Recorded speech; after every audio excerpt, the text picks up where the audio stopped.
Ladies and gentlemen, welcome to Zebra Talk, the podcast where we shine a little light onto the lives and the untold stories of the people who slide on their knees and count the threes. That's right, I'm talking about the referees, and today I am joined by one of the more infamous names in referee history, from one of the more infamous names in like professional wrestling history. He was a part of ECW. He's a part of a lot of the New England, particularly Maryland Championship Wrestling like scene. You know, he's all over the East Coast. Michael Kehner, how are you, sir? Very good, sir. How are you tonight? I'm doing very well. What's been going on for you lately? How are you? Not too bad. I mean, it's been quiet, obviously, for the last year, in terms of the wrestling business, but real life moves on. Yeah, right. It's funny how that happens, you know, obviously in wrestling when somebody comes, goes, whatever, like wrestling, the ball keeps on rolling, and just like life, you know, if wrestling isn't going on, you still got bills, you still got life, you still got things to do, right? This is the truth.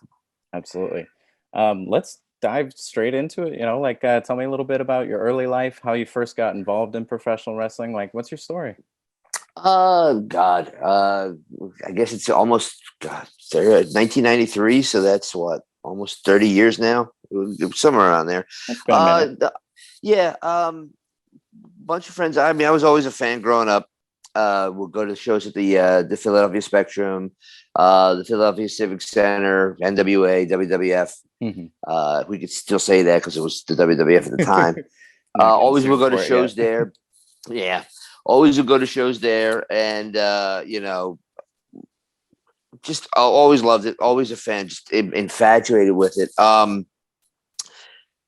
Jumping ahead a little bit, breaking in, it was we went to the ECW arena, as a matter of fact. Ultra Clash 1, I think, was the first show we ever went to there. It was a couple of buddies of mine, one who wrestled, both of them actually have wrestled. Back up a little bit. We all broke into the business together. They had went in as wrestlers. I went in as a referee. But Mhm. yeah, we met these guys down at the arena, and they had a school in Philadelphia, and we kind of started to slowly but surely make our way into the business that way. Different little schools, different little shows. I guess you would call them outlaw promotions, Yeah. what have you. But it really started, where I always say it started for us, is we met a gentleman by the name of Bobby Piper. Mhm. Bobby Piper is a local independent guy out of New Jersey. We met him up at a show. Dino Santa is his name. He runs the WWWA, which is a local independent here in Pennsylvania. They run mainly up in not all your listeners will know. They run mainly up in the north of the city of Philadelphia. Sure.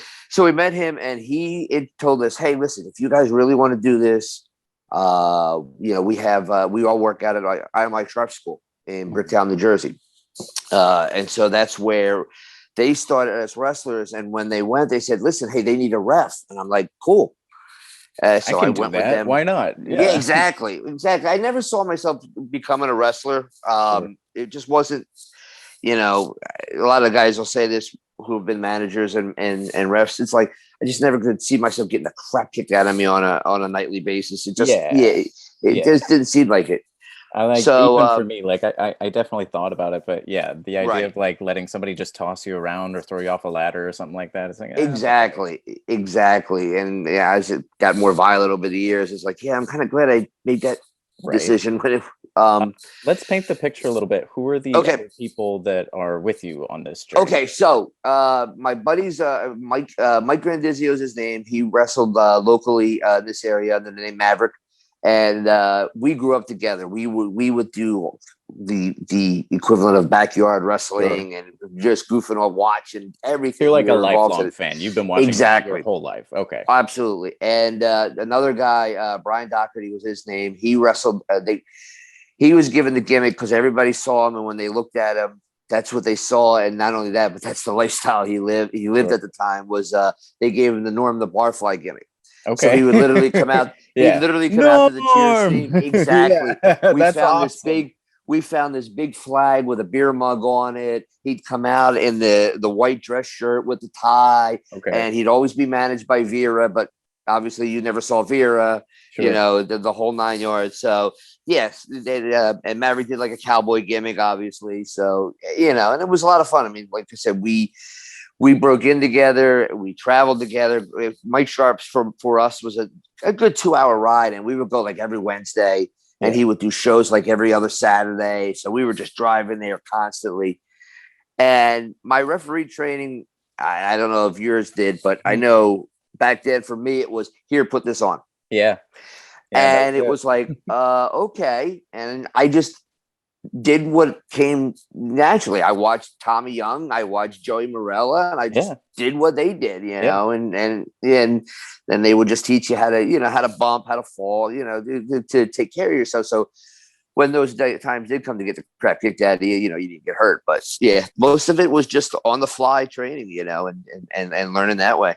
It's funny how much of our job, like, obviously there's nuances and there's things that'll need to be like critiqued and tweaked and stuff like that. But the majority of our job is like, we go in and we've watched enough matches that we're just going in there trying to emulate what we've seen before and not screw up too much. And then eventually it progresses, Absolutely. Absolutely. I mean, I really didn't get any lessons really until, not to jump too far ahead, but until I got to ECW. And when I learned from Jim and John, I mean, they were like mentors to me. But at this point, and as I would start to break into the local indies in New Jersey and in this area, it was just, on the fly training, because the people that were there were about the same. They were kind of just doing what they saw, from TV and what have you. Unless I was on a show, being in this area, and a lot of people, I think they think we're kind of snobbish because a lot of the bigger, not names, but being a more well-known talent is in this area, like Dick Worley was around here as a referee, Dick Kroll, all those referees, you would, Billy Caputo, who was who passed away not too long ago. He was a New York commission ref and a ref in the area that he would do all the, like when the WWF ran in Hamburg and Harrisburg and all this area, they would be the referees on those shows, and, in the garden and things of that nature. So, sometimes they would do independent shows, and you would run into, and then they would tell you, oh my God, they would forget it. If you drop to your knees, they would take you aside and say, no, kid, this is how it's done. Sure. And I remember, I can't remember the guy's name, but I remember specifically, this was later in life, where they told me, you got to slide down on your stomach. You got to get the hand under there, and you got to check before you start that first count. I'm like, yes, sir. Yes, sir. And I got in the back. Yeah, and I agreed with him until I got in the back, and I'm like, if I did that and say, and like I said, this was years later, if I did that, say, in Ring of Honor, I'd be dead. Sure. Because if I got down on my stomach and checked the shoulders before I even made that one count, they'd be up and they'd be 3 spots ahead of me by the time I got to make that count. So keep up. I can't. We can't do that. I get what he was saying. He was right. But it's like you can't do that at this stage of the game anymore. Not with some of these matches. Some you can. Like if you're working with the King Kong Bundys of the world and those guys, of course you can do it, the old fashioned way. But as well as I do, when you're reference for some of these kids, forget it. Especially when you start to get to be like my age, and John's they're zipping around over you, and you're not even down in ref frame yet. Yeah, exactly. I think that's a really important thing to kind of indicate as well, like for the people that may be listening back home, is like a lot of refs I've found through Zebra Talk are looking for like A plus B equals C answer when it comes to reffing, and there isn't one. There's never there. I don't think there is. No, I've never thought there is. Like what we're talking about now, you're saying like they want you to be able to check the shoulders that are down every time and make sure it's very deliberate and everything. And it's like, you're not going to be able to have any one rule that goes with you from promotion to promotion to promotion. You have to be adaptable. And it's so much exactly.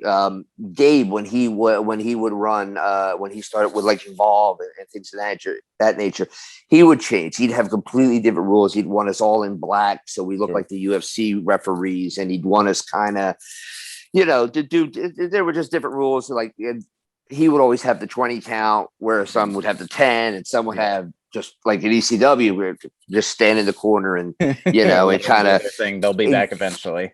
Exactly.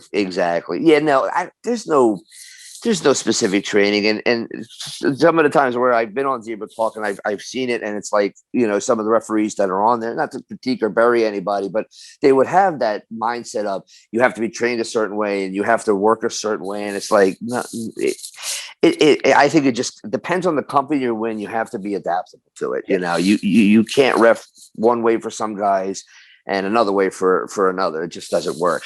Yeah, I think there's a lot of kind of like push and pull going on with that in like wrestling in general, as well as like specifically refereeing, is like the idea that like, okay, yes, pro wrestling started out as a thing and it has predetermined, like preordained like rules and nuances and how you do and don't do certain things. But the minute that that started going out to the world, nuances started being applied. And if somebody has a promotion and they want things done a different way at their promotion, they own it. They can do whatever they want.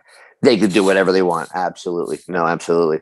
So we're in the early 90s. Obviously, you've become a part of professional wrestling on the independent scene. We're not really at ECW yet. You're kind of rocking around with your friends. You went to school and everything. Were you like full tilt into indie reffing? Like, did you want to do this as a career before ECW started? Or was it just kind of something that you were doing because you liked wrestling?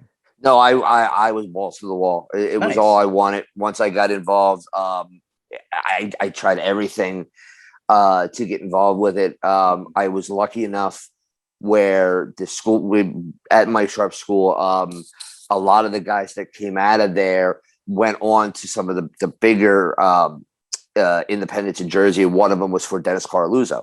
Sure. Donnie Bucci, Mike's brother. Kayfabe, they're twins. Let's break kayfabe. There's the Bucci twins, Mike and Donnie. Mike and Donnie really took a liking to me. I cannot say enough about those two gentlemen and what they meant for what I was able to accomplish in my time in the business. Mike later on, obviously in ECW, but Donnie got involved in Dennis Carluzzo. He was the NWA promoter in New Jersey. Okay, and Donnie became almost like his booker. It definitely was the booker down the road, but he almost like as soon as he got into Sharps, he was helping Dennis run the show. As soon as he got involved, and he got me involved there to referee there because they needed another ref. And from there, it just took off. I mean, God, when I tell you, 90 the 2 or 3 years before I went to ECW. Probably out of all my time in the business, they not only were they the most profitable, but I was probably working the most then. Yeah, probably because because Dennis was running like crazy, and not only that, but that led to other bookings. What's your loop like at this time? Like, what are you hitting?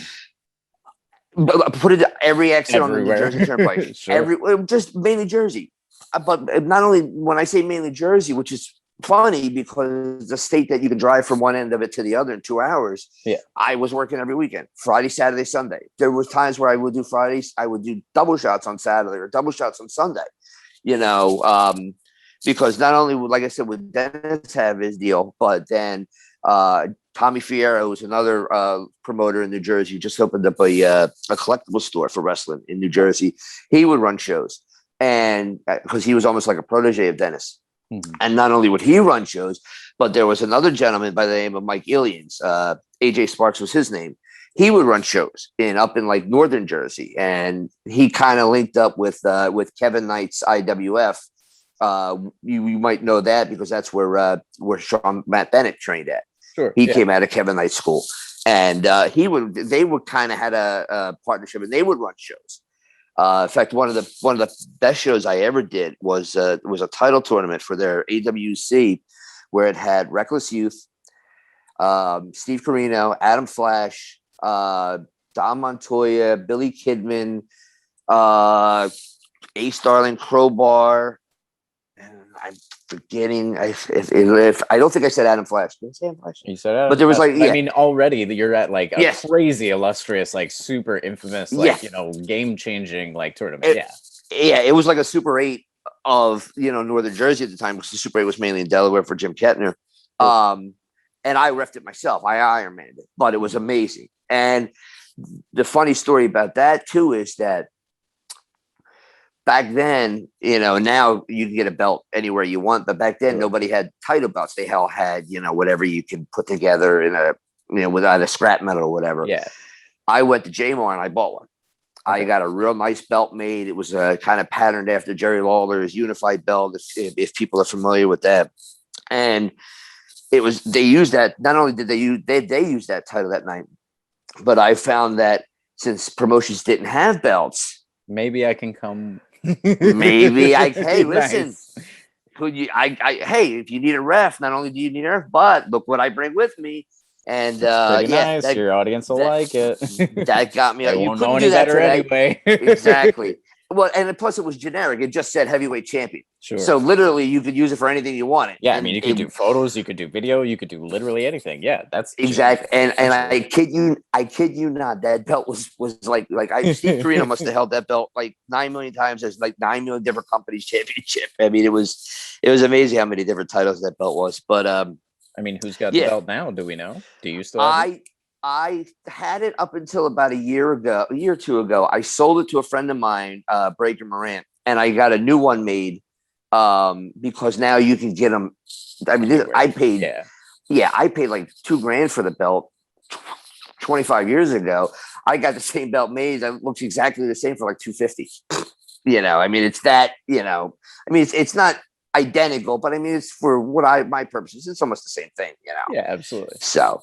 But yeah, no, that got me a lot of work. But yeah, I was not only with that tournament, but I mean, up and down the New Jersey Turnpike. And then when I wasn't working in Jersey, like you had mentioned earlier, I would be doing the predecessor to MCW in Maryland, which was the MEWF. I would go down there with Steve Corino and his crew and work there, and where I got to meet Tom Brandy and just so many people. And I mean, I could go on and on for hours about, all the matches I've worked in the state of New Jersey and plus this whole area during that time period. Absolutely. It's crazy how like when you finally like have the curtain pulled back, like you have that transitional phase where it's like, okay, I knew that there was some wrestling that was going on in my area. I was going as a fan or whatever, but like you can never really understand how many wrestling promotions there are, how many wrestlers there are, like how much is going on in your area until you're out traveling and meeting people. You're so right. It's amazing. And not only that, but just the fact that like I remember going into an indie show down the shore and Tom Brandy was on it, and Ted Petty, one half of Public Enemy, was on it. He was doing his Cheetah Kid gimmick then. And then I would go on the share locker rooms with these guys, and it was so surreal. I'm like, oh my God, I'm really up in, I remember, and I don't know if I'm going to get heat for saying his name, but I remember Jim Cornette would say this when he, I'm saying Jim Cornette, sorry. But, but the kicker is I worked with him a ton. Because Dennis Carluzza literally brought him in every weekend. But I just remember, in his shoot interview years ago for Feinstein, he said, quote, he goes, he's starting to get paychecks. And he's like, oh my God, I'm really in the wrestling business. And that's how I felt at this time. It's like, I'm not making a full-time living, but I'm making decent money for working Friday, Saturday, Sunday, I remember one guy, Harley Lewis, he once said to me, my God, you get paid more than the boys because Dennis was just, he was, there was a period of time where he was just exploding. He just was drawing huge crowds. Stuff you wouldn't even see today, except that outside of like MCW and a couple others, just the crowds he was drawing was amazing. So what's your like mindset at this point? Are you just like, I'm doing whatever I can as long as I can, I'm hanging on to the ride and I'm riding it as long as I can? Or like, do you have like a goal in mind? Like, are you shooting for TV? Like, what are your thoughts at the time? I wanted to make it. I really wanted to make it. I wanted to get to that next level to where I could say what's it to you at this point in your career? It was a WWF. What years are we in right now? We're talking probably between 97 and 99. Now, between 97 and 99, that was where that was balls to the wall. Right before I went to ECW was balls to the walls to get to the WWF. Yeah. It was everything I could to get to the WWF. So much so that it was we were in Cherry Hill, New Jersey, in the God, it was a Holiday Inn in Cherry Hill. We were doing. It was the NWA 50th anniversary show there, and Jim Cornette was there. Sure. There was a lot of other talent. Yeah. There. Yeah, exactly. But there was a lot of other talent there. But we were in a hotel room. I remember, and Dennis was always pushing for me because this is also a time frame where we got so much extra work back then, and it was such an amazing experience to go up there. I mean, we must have been at the WWE 100, half dozen times, doing like we did the Mark Henry China date night. I was involved with that. I wasn't even in the angle. I was there. I got paid to be there, but they only needed 3 guys, and there was 4 of us or 5 of us. Sure, so they like collect that check. I'll just collect the pay. And the kicker about that is, it was in Baltimore. Side note, it was in Baltimore. We drove to Baltimore. We did the angle. They're like, well, we don't have any money to pay you guys. We're like, oh, okay. They go, just come back to the arena tomorrow and we'll pay you then. And then oddly enough, Cornette goes, oh, that's great. We're like, why? We're going home and we got to come all the way back. He said, yeah, but you'll get paid for tomorrow night too. Yeah. So we got paid for 2 nights and we only did the angle. Meanwhile, I did nothing. I drove to Baltimore back twice, and I got paid. Back then it was $250 a night, so that was good money back then. Absolutely. I mean, that's good money now. Sure. To some of the stuff that you make on the Indies. Exactly. So, I remember we were at the NWA 50th, and we were in a hotel room, and we were going over the booking and such. And I'll never forget. It was probably the closest I got to getting at least my foot in the door. Sure. Because Jim was handling all the third-party bookings, so that's what means like we were working on shows like that Carluzzo would run.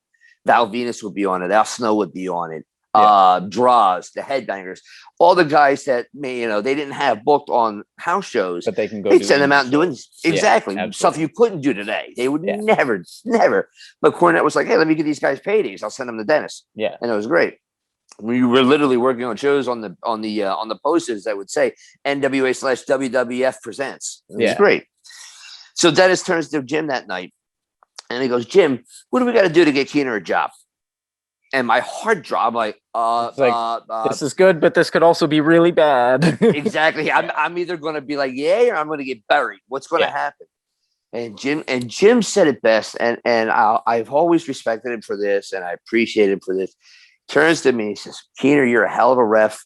I like you. I like working with you when I'm here." He says, "But if I could get a referee a job, I'd get Hildebrand a job at the WWF." And that's what he said to me. And you know what? It was honest. And I took a lot. I was humbled to be in that category because Brian Hildebrand was an amazing referee. I got to work with him one time on one of the Eddie Gilbert memorial shows that Dennis ran. And he was suffered from, he had the cancer then, and he did like one match, but he could still go. It was amazing how he could still go with suffering from that disease. But when Jim said that, I'm like, yay, but sure. Because it's like, it's like, now what do I do? Because do I reshuffle my efforts? Do I keep trying? Like, do I screw off? Like, what do I do? Yeah. Right, because that was my only contact really. And back then it wasn't like today. There's no developmentals. There's no tryouts really like that. Not compared to today. It was all right. Who do you know? How do you get in with them? I was in with Jim Cornette. I worked with him every weekend. He was in the office. Couldn't get in. Still couldn't get in. What are some of the other major differences between the landscape now as opposed to then? Obviously a lot of the people that are going to be listening to this, some of these younger refs like myself and everything, we may be familiar with the 90s and obviously the territories before that. And sure. Like that, but it's a completely different world. It's nothing like what it is now. There's no social media. There's no even cell phones or anything like that. Talk to me a little bit about what your experiences were like. I mean, it was a completely different world in terms of trying to get anywhere. I mean, it was what you always hear. It was who you know, who could vouch for you, who could go to bat for you. And I'm not saying that doesn't happen now. Obviously, somebody's got to get word out about you. But that was it. Yeah. You couldn't create your own buzz. Yeah. I There was mean, no going especially as and a getting ref. out on the indies or anything like that. Like, are you Right. even sending tapes to people, or are you just hoping someone calls you? Like, what's No, the I would. process for You him know to get a what? job? Besides, it was always word of mouth. Mhm. It was like I said, Donnie B got me in with Dennis. Um, but to throw another name in here, who I've mentioned a couple of times already, it was Steve Carino. Yeah. I met Steve at a Jim Kehner show in Delaware, ECWA, uh, around this time. It might have been even a little bit earlier. It's probably 93, 94. And yeah, if I wasn't booked and if I wasn't working for Dennis or somebody else, it was Kehner, we're coming to get you. Yeah. And Get I in the would just, car. Let's go. exactly. I would do all that. Everybody who tells those stories, that's how you traveled. You just jumped in the car and booked. And of course, my belt was in tow. So it was like, Yeah. that's how I got in. Yeah. That's how I got in down south, not only with MCW, with MEWF's MCW, but because Dennis Whipwreck was one of the guys. He ran down there too. And then Cue Ball Carmichael is another gentleman. He ran the place called the Secret Cove in Virginia. And yeah, and I had the belt. He's like, "You're booked, and bring the belt. You're cool." And then that's where I Nice. met that's where I met like Joey Matthews and Christian York and more guys like that who went on to become do great things. But yeah, I mean, Steve got me my first Canadian tour. He got me, in with them. I mean, just, even before ECW, so much I am grateful to that man for. I mean, North Carolina, Georgia, just up and down the East Coast. I wrestled Joey Matthews in Georgia, when I started to wrestle a little bit. Yeah. I wrestled Joey Matthews in Georgia. I'd never been before. I'm like, cool. I'm wrestling Joey. That's great, But yeah, just road trips with Steve, and when I wasn't booked for Dennis in Jersey.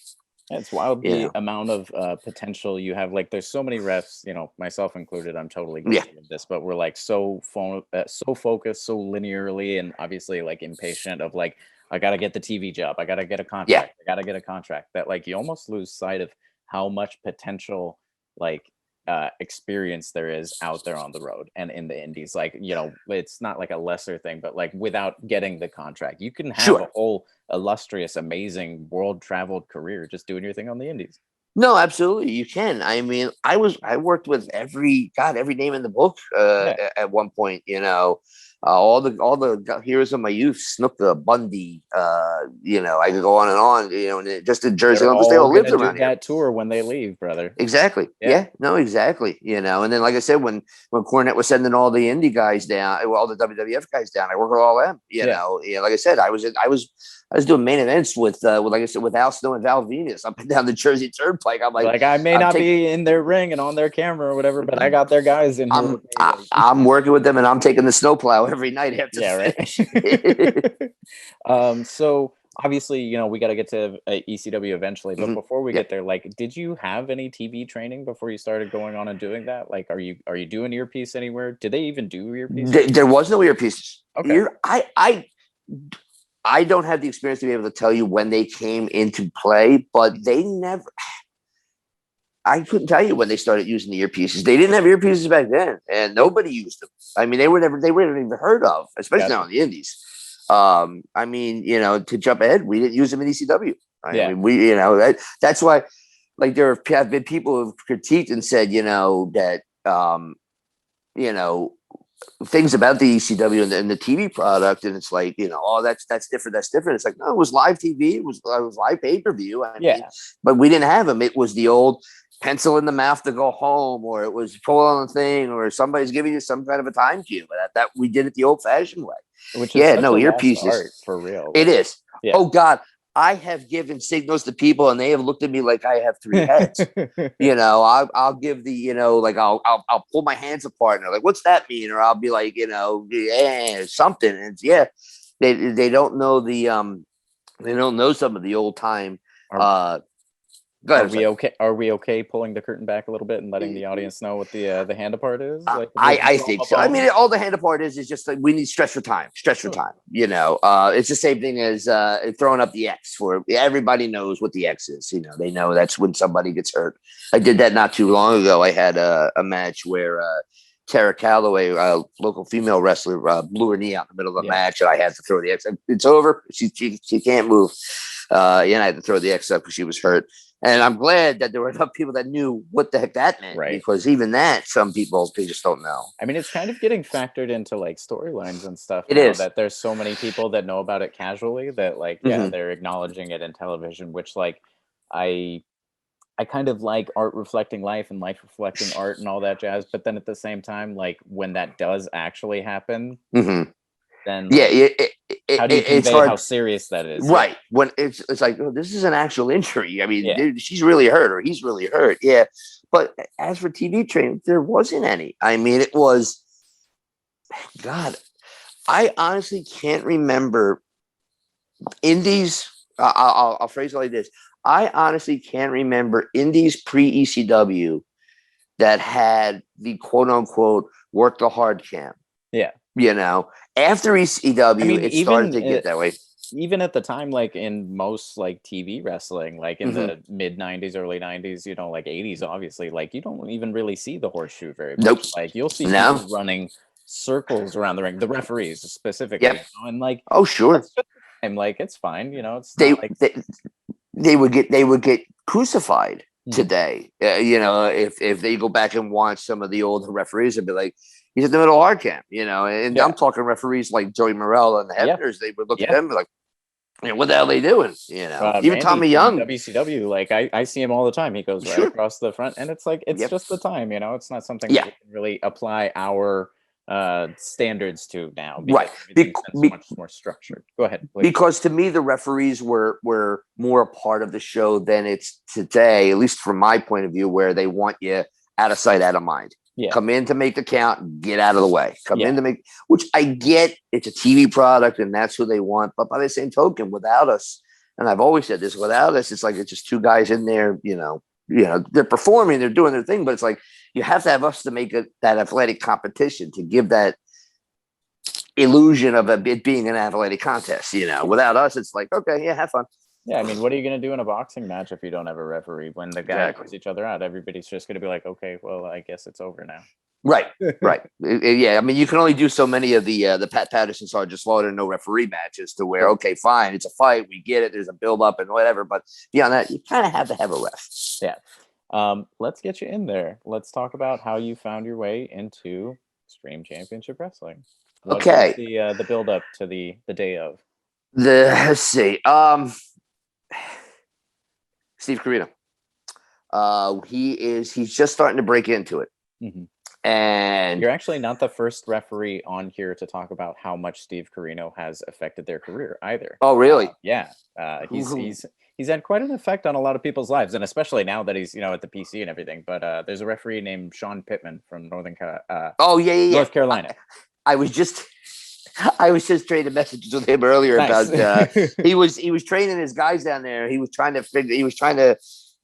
to remember a certain drill, and I'm like, I don't know that drill. And then, but of course, he emailed Steve, and he got it from him. But Sean, I actually met the first night he ever worked. I worked the show with him down in the PWF in North Carolina. Yeah, no, I know Sean very well. So Steve Carino. So Steve had just started to get in to ECW. He was doing the whole anti-hardcore gimmick. In fact, it was from that AWC show. Because we all knew Nova. I mean, Nova and us were like that. So right. And I remember Nova they wanted two indie guys for tryouts, and Steve and Reckless Youth were two of them. So Steve had got brought on board. And so I'm like, well, Christ, I've been riding with you all this time. I'm going to ride with you to ECW. Let's see what happens. Right. So is Nova in full tilt BWO mode right now? Okay. The BWO was gone by now. Okay. Yeah, because I'm sure they did the Kiss gimmick by then, and with Donnie Allen and them guys. I'm pretty sure BWO was full blown. 96, 97, you were saying, right? Now we're getting closer. No. That was when you were ripping through the indies. Yeah. Sorry, absolutely. Go ahead. Yeah. No. You're right. No, absolutely. Yeah. 96, 97 was through the indies, and then because I was there. I was on the show. It was New Jack City Wrestling where Nova met Raven. And got him that whole thing started. I was actually on that show too. I remember that night. But yeah, you're right. So I said, I've been riding with you all this time. I'm going to ride with you then. So we went to Queens, New York at the Elks Lodge. And they were putting the show. I'm a fly on the wall. Yep. So I'm just hanging out. So they're building up to another run with Taz and Sabu. Mm-hmm. So that's all starting. So and it's funny because years earlier Steve had done something similar. They need a fan in the crowd. And that fan in the crowd is going to get the ever-living crap kicked out of him. And I think, I don't know, I can't remember if Steve looked at me or not, but there were other people there that I knew. Sure. Axel Rotten I've known from the Maryland Independents and other guys. And they're looking over, and finally they said, Kehner's here. And I'm like, cool. We'll put Kehner out there. So beat the hell out of Kehner, yeah. They're going to beat the hell out of Kehner tonight. So now here's the kicker, and here's where it all started. And I don't advise anybody to do this, but I was trying to get a job. Sure. So they pulled me aside and they're saying, we want you to go out there. You're going to just watch the show. And at a certain point, you'll have a sign. And when the time is right, you'll hold the sign up. And on the sign, it'll say, Sabu fears Taz. Mm-hmm. I'm like, okay. Sabu's going to pull you over, and him and Fonzie are just going to beat the ever-living crap out of you. Sure. Cool. They'll take care of you. Don't worry about it. Now, here's the kicker. They'll take care of you. Now, here's the kicker. Now, and granted, all right, so we're breaking kayfabe, so we're going to go there. Like I said, we talked about this before we came on. So, all right. So I was asked if would I mind getting a little? Sure. Which I don't even know if anybody knows what this means anymore. They asked me if I wanted. I wouldn't mind bleeding. Audio listeners, a little juice, right. A little bleed. Do you mind getting a little juice? Yeah. You know, even in your experience, you know as well as I do, as a referee, how often do we get asked to bleed? Yeah. So, right. And I never bladed before. I kind of knew how to do it. It's been explained to me, but I never, went to do it. So now here's the kicker. So I said, well, I've never done it before. And Sabu says, I'll take care of you. Mm-hmm. And I'm like, okay. And I don't know what that means, but sure. Well, no, I knew what that meant. I knew what that meant. He said, okay. I will do it. Okay. And I will take care of you. Gotcha. And I'm like, okay. And so we got out there. And he says, just when the times come, he says, just don't move. Just do exactly what I tell you. You won't feel a thing. Yeah. Okay. Sabu fears Taz. He punches me right in the face. Boom. Pulls me over. He's got the spike out. Bip, mm-hmm. bip, bip. And all I felt was in. Mm-hmm. And I'm come down. And as I'm coming down to try to, like they tell you, I took the aspirin, the whole 9 yards. And I'm squeezing and I'm trying to get it going. Fonzie. Now, Sabu, I haven't felt a thing yet. I've been cut open by Sabu. Yeah. I've been hit with the spike by Sabu. You got punched in the face. I've been punched by Sabu, right? All fine. And I've been beaten up before. That's all fine. Fonzie. And I told Fonzie this to this day. Yeah. Fonzie beat the okay, I'm going to curse. This is my one curse. It's okay. Fonzie beat the shit out of me. Yeah. He kicked me in the ribs so hard. I thought he punted my lungs to the side of the building. I'm like, oh, Fonzie. So I'm trying to get up to sell the blood. Meanwhile, he's beating the crap out of me. I'm like, oh my God. So finally I bled. I got a little bit going. It was what it was. And that was it. And we got in the back. I don't even know if it ever aired. Honestly, I know it was like put out there that it happened, but I can't remember if it ever even aired. Sure. The funny thing about the Fonzie thing is, don't worry, Daddy, you'll get your heat back. You'll get your heat back. And I'm still waiting. I can hear him say that. Yeah, exactly. And I'm still waiting to this day. He's in Philly right now, actually. He's at the arena doing some kind of autograph signing. I should go down there. But anyway, no. Start shooting on him. Right. Fonzie turns into an angle. Fonzie, I'm here to get my heat back. It's been 20 years. Yeah. So we did that. They were happy. They liked it. The only thing I didn't do, and again, we're referees. We don't blade. We don't do it that often. I didn't sell up enough. Oh, okay. In other words, I didn't show my like face down enough. Doing your thing. Yeah, I'm just kind of like boom. And I remember Axel Rotten saying to me, he goes, "Hey, you got to sell up when you bleed, so they get better shots of it." I'm like, Actually, how often do I bleed? I mean, it's not, I'll I'm remember not that for when I do it in 10 years. right. I'm not Steve Yeah. Carino. I'm not doing it. It's not second nature. I don't do it every night. Right. Sorry, Steve. But so I did that. Then I rode with Steve to central mid Pennsylvania, where they were like Johnstown, Rostraber. It was that a couple weeks later, and they let me ref a couple matches on their shows. And finally, nothing was really happening until it was the next arena show. Mm-hmm. And at that arena show, Angel of the Baldies, he was just doing Spanish Angel at the time. That was his gimmick on the Indies and such. He said, "Hey man, they're looking for a spot. They're looking for somebody to fill a spot on the ring crew. You should put in for it." Yeah. I'm like, "Really? Okay." Talked to my wife, got that all worked out. Went to Chatty. I'm like, "Hey, I'm available." And so yeah, and that's how it happened. And I should have realized it now. And in my old age, I realized it years later. There wasn't a spot open. Angel was trying to get off the ring crew, so that I would. Yeah, so he's like, I got to find a replacement. So that's what that was all about. Was but I mean, it worked out in the end, right? It worked out. I started. I started on Heat Wave 99 officially, and I was. I guess it was 99. All the rest of 99. All of 2000, and I was there till the end of the company. I mean, almost 2 years. Until it was over, but. Yeah, it was. You recall your first match on Heatwave? Like, tell me a little bit about that experience. It was the only match I remember on Heatwave was there was like a scramble tag match. Mm-hmm. It was like Nova and Chetty. It was probably Danny and Roadkill. Mm-hmm. It was.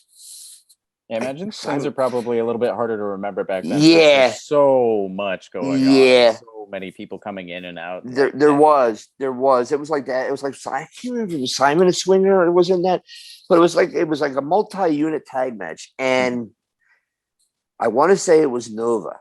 Nova, I think we were in Alabama, which so that was my first long road trip. That was fun, and. I think it was Nova told the guys in the tag match, they're like, "Listen, Kehner does this gimmick where he dives off the top rope," because I had done it on the Indies where I did with the infamous. It's called the ref dive.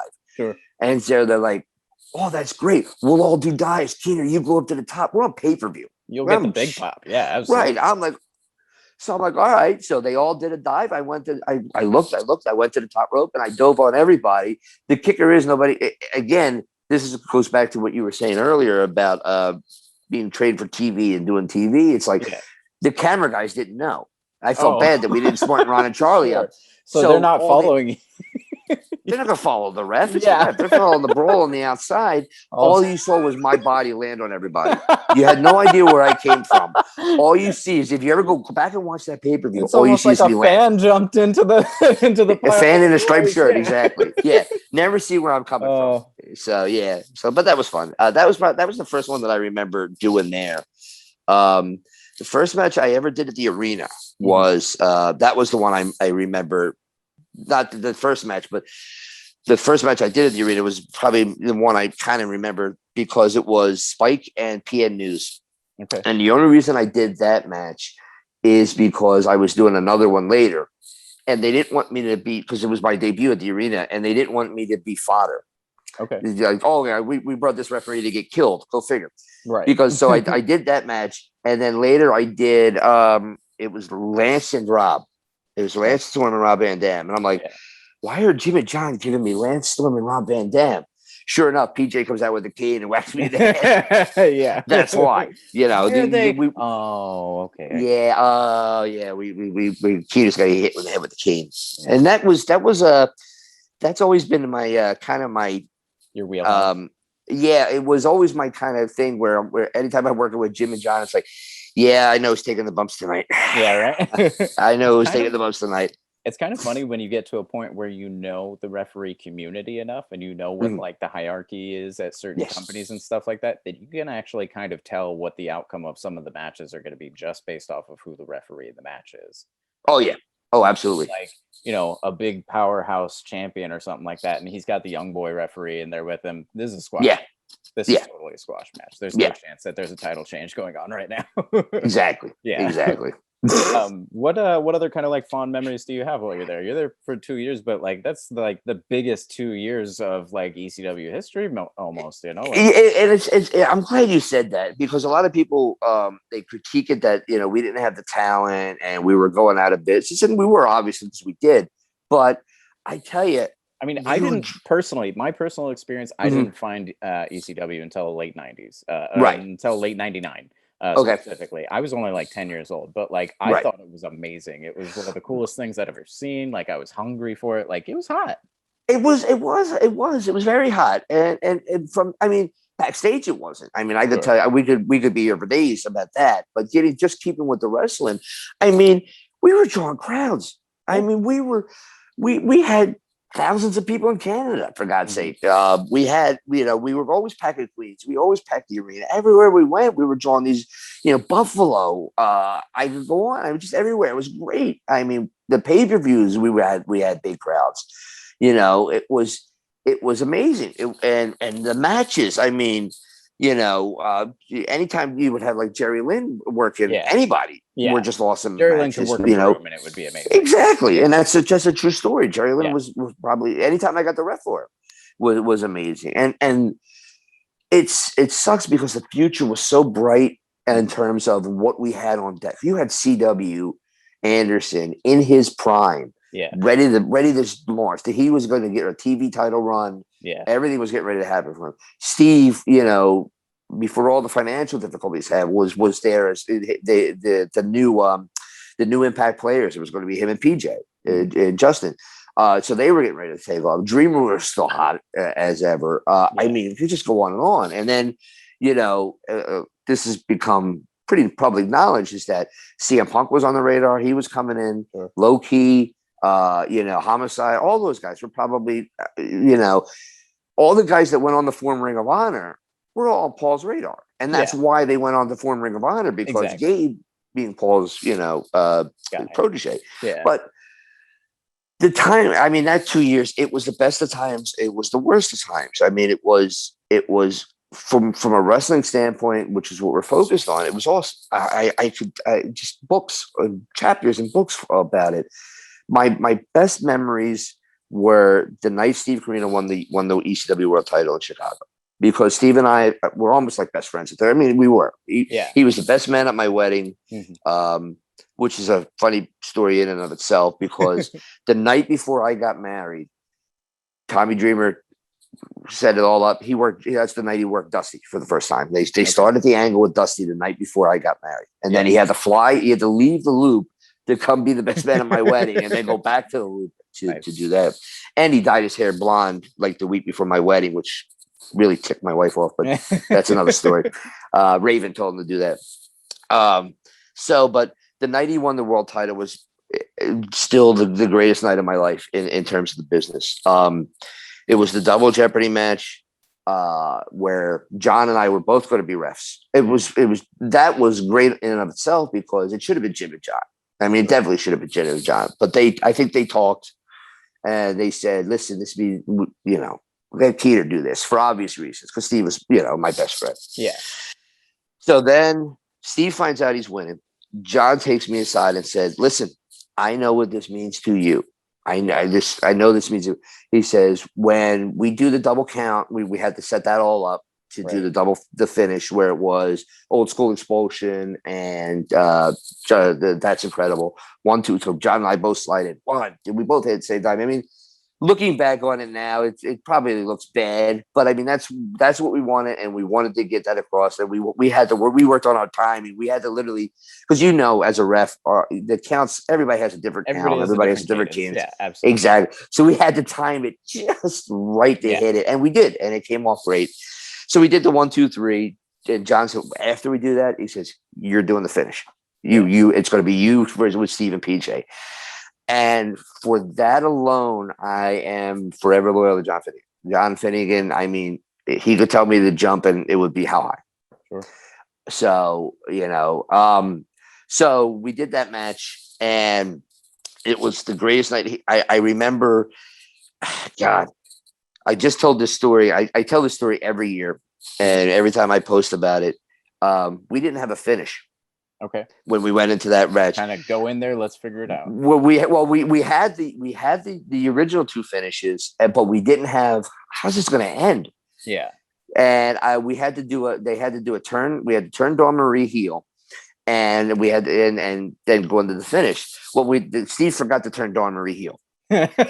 So Jack Victory at ringside is yelling into the ring, "You forgot to turn Dawn." So okay, we go into that sequence. They turn Dawn, and now we're like, PJ, we don't have a finish. And PJ's like, Steve, what are we doing? And so Steve's yelling at PJ and me. He goes, "Here, tell him to keep hitting me with the cane until I think of something." Yeah. So if you watch it, he's taking shot after shot. How Steve knows his own name, let alone to be able to train people down there and at this state age, I have no idea. He's taking shot after shot, thinking of a finish. Mm-hmm. And he's like, "Kehner, next one I'm ducking." PJ's, never mind, you heard. He heard. So he's like, PJ's ducking. So exactly. I mean, we're literally having this conversation. Yeah. So he ducks the cane shot, hits the super kick. I'm like, this better be it. Boom, boom, boom.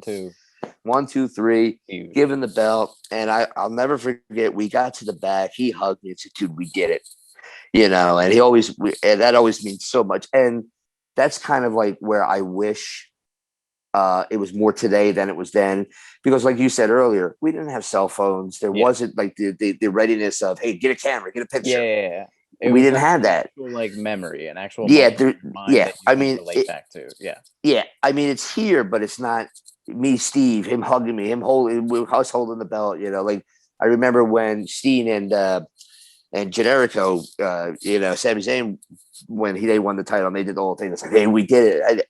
That meant something to me. It almost brought that moment back when Steve won it, because it was just so special.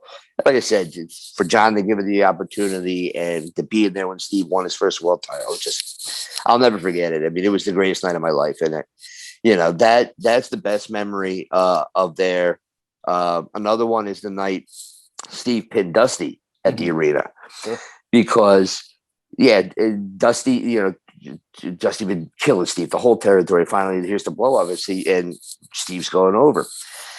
Jim and John didn't really count Dusty Rhodes' shoulders down. So guess what, Kehner? You're doing it. This was before he won the world title. This one's you, brother. This one's you, brother.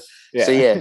So I remember doing that match, and it was just like, I'm working with Dusty Rhodes. I'm in the ECW arena. This is the greatest. I can't believe I'm in the business. Yeah. Right, with my best friend. And side note, Steve had gotten a whole bunch of juice for Dusty, obviously, over the course of it. I'll never forget. Dusty said, Kid, if you will, I get the color tonight. You don't worry. You don't have to get color tonight. I get it for you tonight, kid. Okay. First punch Dusty throws in the match, knuckle out right in Steve's head. Boom. Ooh. Opens him right up. Yep. And he did it. I'm going to get you the hard way, baby. Exactly. You get it. Yeah. Opened him up with the first shot. It was the greatest. That was the greatest. What a night. I love hearing stories like that about, the moments that I think that's something that's maybe lost on the fans, is that or maybe the boys that haven't necessarily had this experience with folks like us, referees, that you have that really, really close personal friendship, from riding the roads, thousands and thousands of miles with the same person, you have this really intense bond, that when they do get to achieve things, when they do get to cross those accomplishments off their lists, it's almost like you're doing it with them, because you have been with them that whole time. Exactly. Yeah, no, absolutely. I mean, like you said, when you're doing the travel and you realize, we work, you're and the we're ones the refs, and we work brainstorming together. You're the ones trying to figure out how am I getting myself over? What am I going to do with this next angle? How do I change this? How do I da da da da da da? Exactly. And not only that, but they're always going to be more tired than you are. So you're probably one going to do the driving for them, or you're going to be the one, something. You almost feel a responsibility for them of making sure that obviously they're grown men, they're adults, they can handle their lives or whatever, but you almost feel like you're almost like their caretaker, making sure that their career and that their life goes well, because how much potential they have, and you want to make sure that nothing impedes that. Oh, I know, absolutely. I mean, there were times, I've seen Steve, back in the day, not currently, but I would see somebody write something negative about him on whatever, and I'd be like, I'm going crazy. I'm going to type this whole thing up. Sure. Steve, what do you think it is? He goes, Mike, I don't care. Why do you? And he's like, I'm like, yeah, you're right.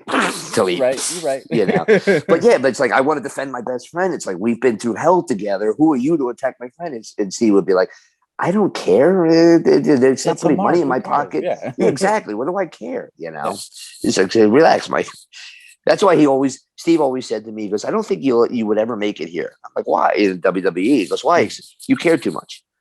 If things weren't going exactly the way you thought they should go, or the way you saw the vision, and you couldn't say, hey, maybe we should, and it didn't, you would show it. Your poker face would completely go. Yeah. And and he's probably right. I mean, I do have a certain, you care. Yeah, I do. I love the performance aspect of this business. I love,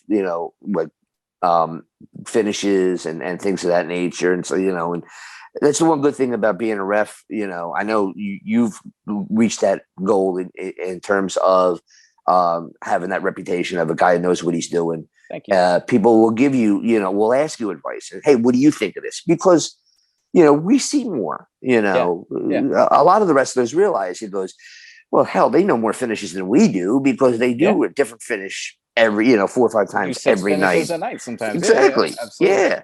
So, Steve would always ask me my opinion on finish. It's a little, a lot of people, I mean, you saw when you came to MCW with Joey, and he would ask, hey, get, tell us what you want to do for a finish, or what do you think of this finish, or what have you. So, but it's just, that 2 years in ECW was just absolutely, from a wrestling standpoint, and only focusing on the wrestling, because we don't want to get into the other aspects of it. But I mean, it was just to be able to work with Steve and Simon Diamond, who I knew from the Jersey Indies, and C.W. Anderson, who I knew from tours in North Carolina, and to work with Tommy Dreamer, and to work with Guido, and in that environment was just it was amazing. It was absolutely amazing.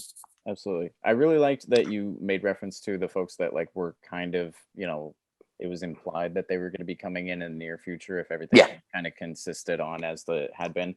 And then more importantly, that you had kind of acknowledged, they were the people that then formed ROH, because that's who the people were going to be. Because, it's something that it took me a while to understand, because obviously I was a child at the time, but as I became an adult. Really? Do you have to make it feel old? Really? I was 10 years old when you got your job, brother. God. But no, as an adult, I look back and I started realizing, okay, the pro wrestling world, it may have a lot of people in it, but it's all the same people over the course of their lifetime, right? Yeah. So even if ECW folds, ROH then becomes a thing. And then ROH, becomes a Dragon Gate thing, and then becomes, if you're following Gabe's path. But you get what I'm saying, people that are holding the pens, or have the dollars, or have the idea, or whatever it is, are going to be the same people throughout. You've got WCCW that becomes WCW, that becomes TNA, that becomes Impact, that, arguably is AEW now. Exactly. So what was your experience like after the doors had closed? Let's talk a little bit about where you go from there.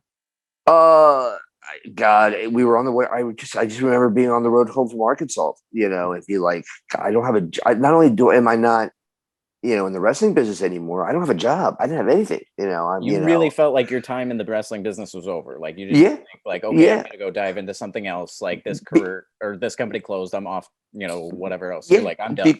I'm almost 30 at the time. I'm 28, 29, whatever it was. And I'm like, all right, I got to start over. Not only do I have to start over in wrestling if I want to continue in wrestling, I got to start over in life. I got to find a job. Yeah. I remember it was so 2 years, humiliating. even if you're making good money, isn't exactly a lot of money, Right. No, exactly. And we weren't making really good money. I mean, it was the experience, of what we were doing. I mean, we did all right, wasn't complaining when we did get paid. But it was humiliating. I remember I had to get a job. I got a couple of them. I was delivering newspapers. I got a job at Target. I was working at a cerebral palsy school. But the most humiliating thing I remember was the TV was still on. Yeah. Because it was still the bicycle hadn't finished up yet. So you're And working at Target watching yourself on TV. I was working at Target, and people will come in and say, "I saw you on TV last night," and that was humiliating. It really was. It was just like, wow. Yeah, let me go stock these shelves or let me go clean this. And I had to declare bankruptcy because since the whole pay thing that rocked my family, it rocked my wife. Yeah. It was like I lived the dream, yeah, and it bankrupted my family. It I was lived just the dream, it was and bad. then the dream ended. Exactly. Yeah. The dream ended that quick. Plus now, not only am I doing these odd jobs until I was lucky enough to get a full-time job, which we don't have to go into, but not only that, but I don't have any bookings. Yeah. Who's going to use me? Why did you it was feel like, that way though? Like, obviously, like TV is one thing, but like, right. Why did you feel like you couldn't just go back to the independents? Because I felt like they were all taken. Okay. I felt like when I was first came out, it's like, first of all, it's like, well, okay, my dentist spot's been taken. There was nowhere near the amount of indies that there are today back then. Even at this point, and like you're not exactly the type of person, I can tell just from like the time that I've known you, that you would walk up to a place and be like, "I'm the ECW ref, give me a job." No, absolutely not. Absolutely, I did it once, but it happened once where I kind of tried to push that in, where I got booked on a show and they billed me as the TV ref, and I'm like, "Why don't you just call me former ECW ref?" They goes, "Oh well, we don't like to push another company."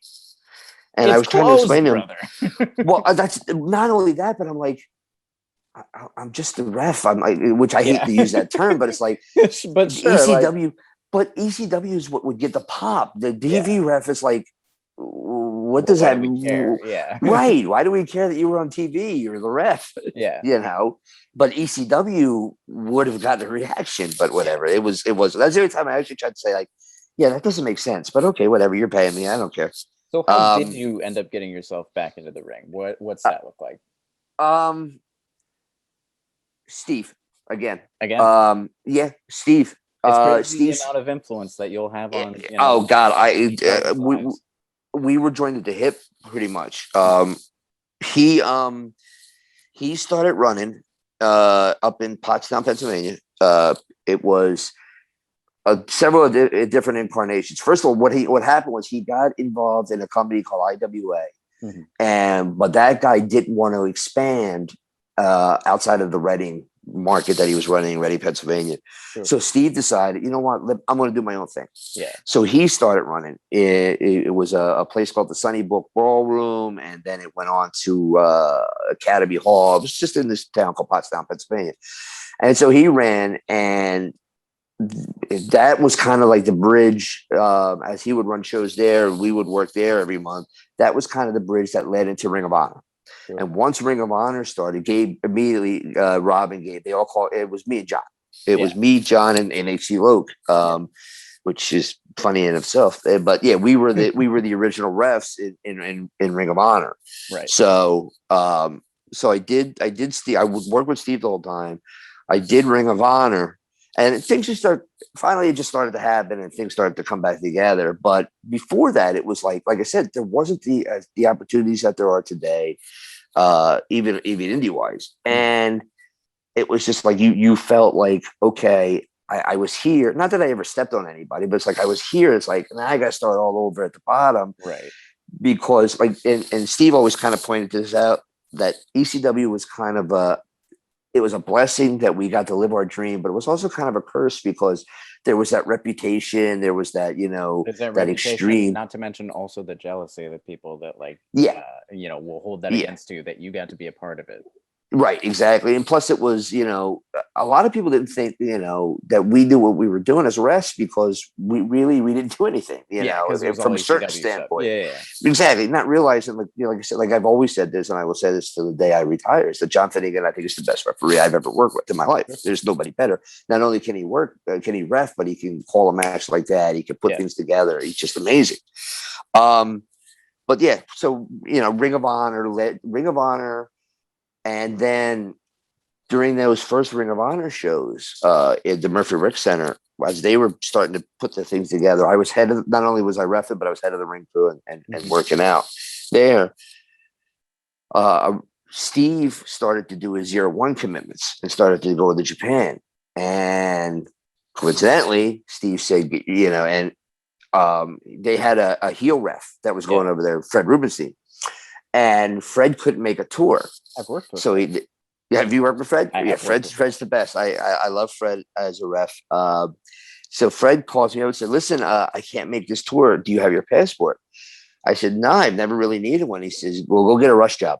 Yeah. I got a rush job and I got my passport and I'm off. But the kicker was I had to tell Ring of Honor, it's like, hey, listen, I'm going to miss that show. I'm going to Japan. Like, yeah, well, go to Japan. Yeah, go. Yeah, exactly. How often does a ref get to go to Japan? Right, exactly. So I did 3 tours, and then unfortunately, but fortunately, because I'm going to Japan, I made great money, but Ring of Honor went along the lines of, well, we need somebody to take over the ring crew and what have you. So HC Loc took over the ring crew spot. I still was going to ref if they needed me, but so I kind of lost that spot. Hanson and Turner and they all started to take over for us. Kind of an out of sight, out of mind thing, because exactly, if you're not here, then you're not here, brother. Right, but it's like I'm going to Japan, but.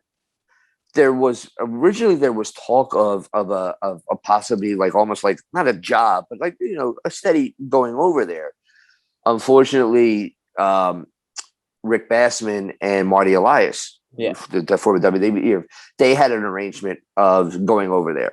Okay, so that ended my going over there because they took over the spot, which is fine. I mean, it is what it is. Business, it's so long ago now, but the fact that I got to go over there those 3 times, and then 2 or 3 years later down the road, we're talking, we're in the single digits in the 2000s. Yeah. This whole window is between 2000 and 2010. But I think it was 2008. I went again for my 4th tour. They did like this peace festival. And again, Steve got me booked on that. And that I went over from Massachusetts, and that was amazing because Steve and I we were in Sumo Hall and we literally walked to the ring to Freebird. Because for some reason, the guy was a big mark for Freebird. So we literally came out to Freebird, awesome. Walking to the aisle in our Chono ref shirts. And it was an amazing experience.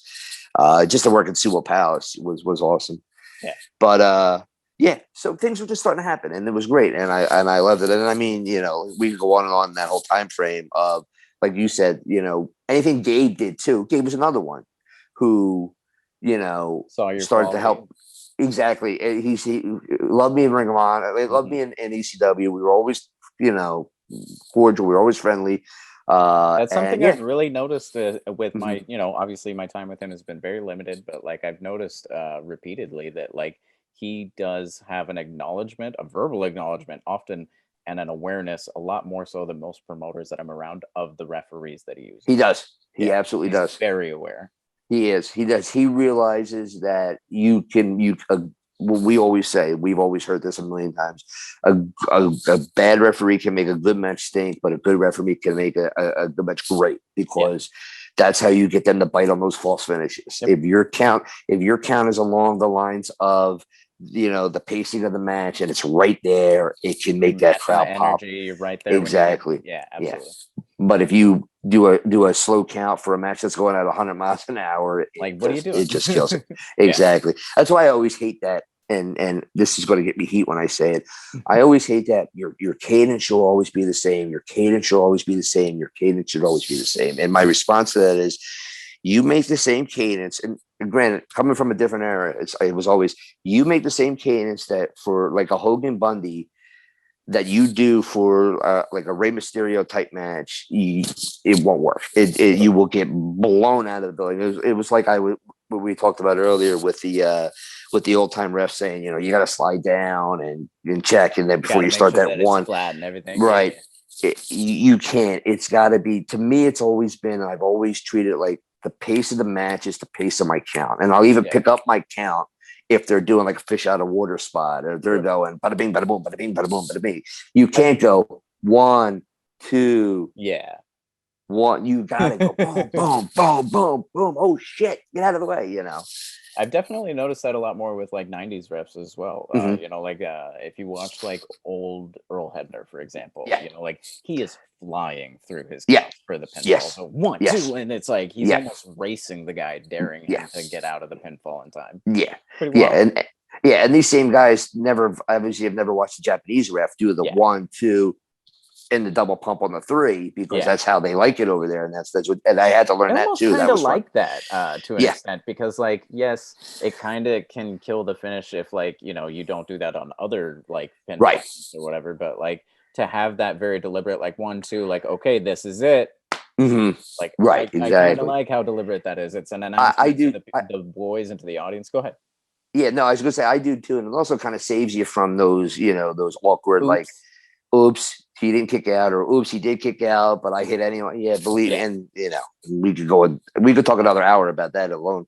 I mean, it's Where funny, you, the audience will never really have that experience, and most of yeah, the boys will never really have that experience of like how much pressure and tension and stress and anxiety is wrapped into that 0.5 second moment yes, between yeah, 2 and 3. and they Literally never, every single time. then they never realized you're damned if you do, Yeah. and you're damned if you don't. Yeah, I've done absolutely. both, and I don't know if you have. I've Yes. done Yes. and I've done the shoot, and I've gotten yelled at for both. So Yes. I Same. mean, it all depends on who you're in there with, Yeah. and what the circumstances are, But yeah, to me, you're damned if you do, and you're damned if you don't. Right. So Because like either you're gonna have the boys are mad at you because you followed through, and the promoter is gonna be trying to back you up, but the boys are mad anyway, or vice yep, versa. It's yeah. But exactly. that's the job that we do, and that's Yep. the role that we play. That's why we make the big bucks. After you're done with ROH, you're done with Mhm. Japan and everything. Like, what where are you going from here? Like what's where are your sights set? Uh, I mean, it just kind of. I think I worked for everybody at that point. I did a little bit of time with like in and out of Ring of Honor. I had that first run. Then I got involved in the Philly Wars because XPW came to I town, and I just heard worked for about this XPW. recently and didn't know that it was a thing until just Uh, like maybe like a week or two ago. it was a thing. Yeah, no, it was a thing where XPW came to the arena and they had heat with Ring of Honor. Yeah. Fagan calls me up and say, "Hey, listen, you're off tonight." Oh crap, my Now battery's you're dying. off tonight. I know, right? My battery's dying. All right. We can wrap it up, brother. I'll chew the pencil. Okay. But the long story short, it was just all different kinds between the XPW Wars and CZW. I worked for them. Blah blah blah blah blah. Yeah, I wanted to get a job, but once you reach a certain age, it's like you kind of know it's for the kids, it's for you guys of your age that it's your turn. You To say kids of my age. I'm actually kind of at almost the point where I'm like wondering, like, obviously I'm still young and I like in Mhm. shape and everything, and my body's still okay or whatever. But like, I'm 32. Yeah, no, I hear you. Like they Yeah, want people that are like in their 20s on yeah, most of the TV shows at this point. So I'm like, okay, yeah. if I sneak my way in the next like 3 years, I might have a shot. No, I hear you. Luckily, I'm hoping, to wrap it up. I'm getting this one last shot with MLW. Mhm. I'm doing the TV at the arena on July 10th. So I'm hoping, it leads to something now that they've got the Vice slot and what have you. Yeah. But yeah, I mean, we could talk for another hour about that whole, the 2010s and the 2020s, 2010s, and this Maybe we'll last do year. a But part 2 with you because, like, honestly, yeah, we'd like the first half hour was so interesting to me, and we only even like got up to like the mid 90s, and I was just like, man, I was looking at the time as we were doing it, I was like, man, we need a part 2 of this because this is a I'd really love good to. story. I would love to. I apologize. I know I talk too much sometimes, but No, it's it's like not this, too much. Like that's what I'm saying is like sometimes when you're interviewing folks, you got to kind of like pull straws a little bit, and this is good. This is a good, like organic conversation. But mine is always like I can't remember anything, but if the hook's there, I could kind of be reeled in. I kind of pull the memory out of my head from somewhere. right, absolutely. I do like to give folks. We are just going to go ahead and wind it down. We're a Yeah, little past 60 minutes. I want to respect your time and the listeners. that's fine. Obviously, let's definitely do a part 2 if you're down with Definitely, that. definitely. But for the last couple of minutes of every episode, I do like to give people the opportunity if there is a show, like a company or anything like that, or more specifically wrestlers or referees that you feel like the audience maybe hasn't really heard of yet that you feel like they should, go ahead and plug those folks, and then plug your socials, and then we'll go ahead and kick it out of here. Oh, I'm too old for social media anywhere other than Facebook. But you know what? I've been lucky enough in the last couple of years. I've trained a bunch of kids. Eric Martin is one of them. Who's absolutely fantastic coming up. I know exactly who he is. Yeah, awesome. Yeah, he's coming up in Ring of Honor and other places. Adonis Valerio is another one. Chuck Payne, Kyle Payne, Dave Reed.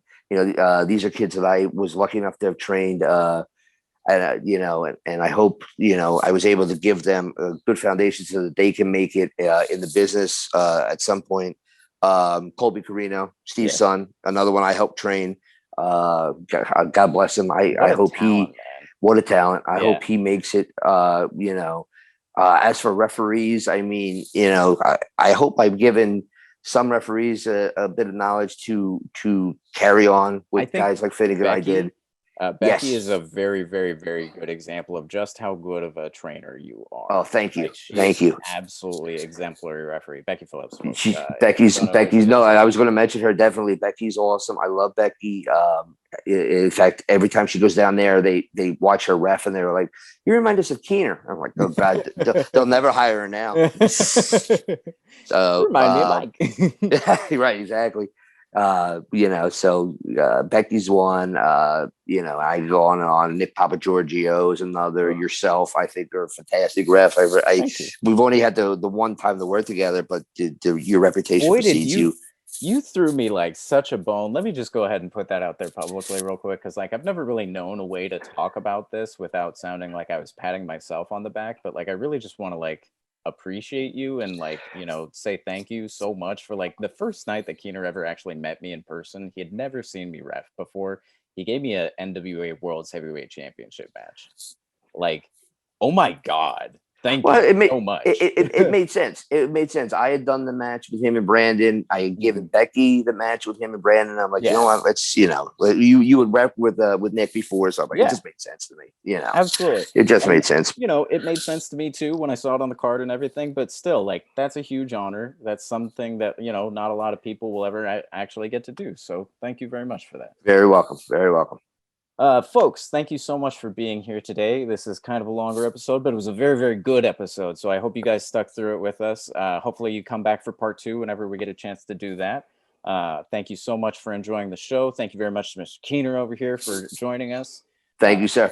If you would like to support the Zebra Talk Fund, you can find us on prowrestlingtees.com/Zebra Talk. We have a whole range of merch. We've got a whole clothing line. Go check it out.